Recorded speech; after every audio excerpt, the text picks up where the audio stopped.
The property where Steve Jobs came up with the concept for Apple is on the market, and they're asking $5 million. A home that was built by Dave Ramsey in Tennessee, also just listed for sale. Today we're taking a look at some of the top luxury and celebrity real estate headlines from the last couple weeks. Let's get into it. Now, I want to start with that Steve Jobs story. I just think that this story is so cool. So the actual property where Steve Jobs came up with a concept for Apple is available to buy. Jobs stayed here after he dropped out of college and was working at Atari. He stayed in the little red cabin that we're going to take a look at here in a minute. And apparently, while staying here, he was profoundly influenced by the farm and its manager. They're calling it a 4-bedroom, 4-bathroom, 5,000 square foot house, but there is a lot going on here.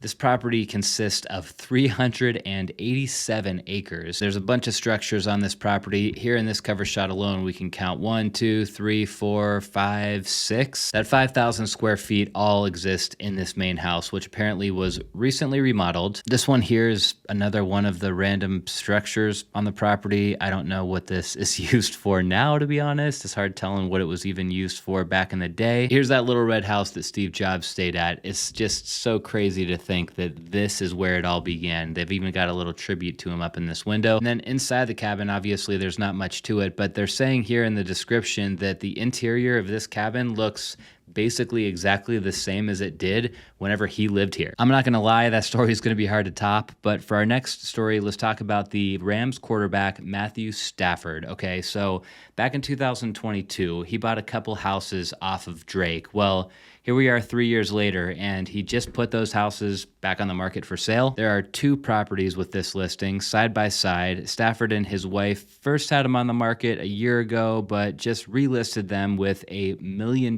price jump. So yeah, there's 2 listings here technically to look at. The first one's priced at $6.2 million. It's a 5-bedroom house. It's only 3,600 square feet. Then the neighboring house, $6.6 million for this one. It's only a 3-bedroom house. It's only 2,400 square feet. Focus on that second listing. So this is what the house looks like from the outside. It's pretty typical old Hidden Hills property, but they're marketing it with these renderings. So it looks like they got set up with an architect and now they're trying to pitch the property as a combined development opportunity. So the idea is a developer comes in, they scoop up both of these plots, they combine them. Now they've got over 3 acres. Then once the lots are combined, they can build one big mega mansion. But yeah, they've been on and off the market for basically a year at this point, and they still haven't sold these things. So something tells me they're going to need to come back down to earth before they finally get a deal done. Moving on, a senator named Tim Sheehy has got his property in Montana on the market for sale. This one's actually been for sale for a couple of months, but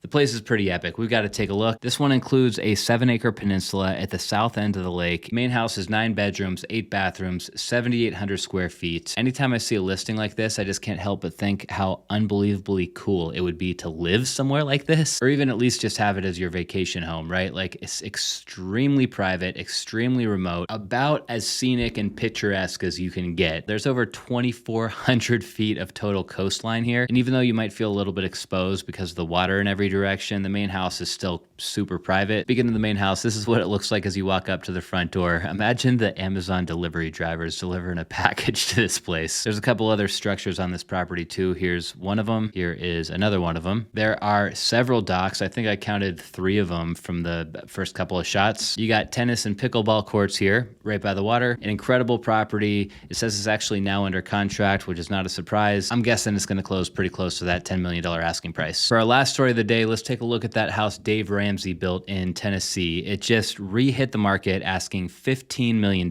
Ramsey originally purchased the land for this one in 2008. He paid just $1.5 million, and then he eventually built the house and sold it for over $10 million in 2021. It's almost 15,000 square feet sitting on 5 acres. We are in Franklin, Tennessee with this listing, and yeah, I don't know how common or uncommon it is to have a listing like this in Franklin, Tennessee. Crazy first impression. This house and driveway are almost completely clad in stone. You've got this long winding driveway that takes you up to the place, so it's very private. Because it's perched up on the hill like that, you do get some nice views from up here too. It's funny seeing such an extravagant, big, crazy, over-the-top house knowing that Dave Ramsey bought it, especially because he's so big about just like budgeting and saving and stuff. Let's be honest, you know he didn't didn't get a loan to build this place. I'm sure he built this place all cash. And if you're playing by his rules, the Dave Ramsey rules, as long as you're paying cash and not drowning yourself in debt to get into a property like this or an asset like this, then you're kind of not doing anything wrong. He put a wine cellar in here. Interesting. I can't even picture him drinking wine. Kind of an old school looking movie theater, but hey, it's got a theater. If you do the math, these people are standing to make like $4 or $5 million